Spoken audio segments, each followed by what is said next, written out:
Hello guys, and welcome back to another video.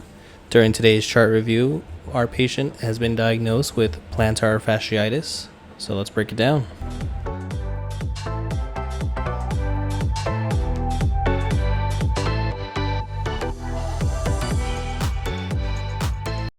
Alright, so let's say you've done your chart review and the patient has been diagnosed with plantar fasciitis. Let's keep in mind what plantar fasciitis is. It's a chronic overuse condition where the origin of the plantar fascia can become inflamed. It's typically found in people who do endurance sports, so someone who does a lot of running or dancing, as well as occupations where you stand for a long time or you're running for a prolonged period of time. So me personally, I've experienced this when I was working in valet. Alright, so let's think of some things that the patient can possibly present with before we walk in. They are most likely going to be tender at the heel, especially with palpation, or something you can ask is if it's uncomfortable or painful in the morning when they take their first step. It's very common for plantar fasciitis. Another area you want to keep in mind is the calves. So the gastroc and the soleus can pull on the Achilles tendon, so that can also be very tight. This way it can guide your treatment. Getting into the different kinds of treatments that we're going to want to do is a variety of massages. So whether it's a deep friction massage or an ice massage, whether you want to work the plantar fasciitis itself or you want to work the calves, kind of see how your patient is presenting. As well as some other common modalities used for plantar fasciitis, you have ultrasound around the heel is commonly used, as well as some heat for the calves. If the calves are really tight, then that can be another useful modality. And once the acute symptoms are resolved, this is when you want to start focusing on strengthening the intrinsic and extrinsic muscles of the foot and ankle.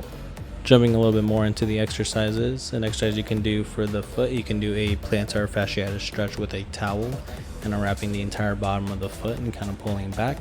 You can do a calf stretch either standing on a slant board or with a stretch strap, whichever way the patient is comfortable. Some strengthening exercises you can do is ankle four-way. You can do heel raises, marble pickup, towel scrunches, just to name a few. As far as the patient education or the home exercise program, they should continue stretching and strengthening.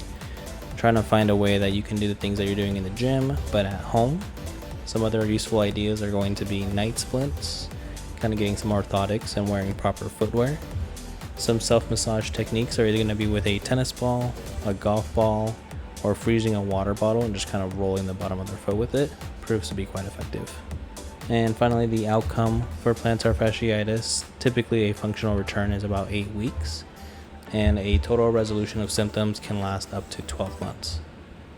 Well, I hope you've enjoyed this quick review of plantar fasciitis. We're going to try to do more of these quicker, shorter, keeping it simple, straightforward videos moving forward for our YouTube videos. If you have any tips regarding on how you've treated plantar fasciitis or things that I did not mention in the video, be sure to leave those down below. Be sure to support the channel by leaving a like and subscribe. It helps us out tremendously, as well as sharing with other students and coworkers. We also have a podcast twice a week on Tuesdays and Fridays. Be sure to tune in to those. Follow us on Instagram, Twitter, and join the Facebook group if you can. We'll talk more about these topics, and we are posting more. If you've made it this far, thank you so much for sticking around. And we'll also have a quick little review at the end about some topics that we discovered. Thank you and have a great day.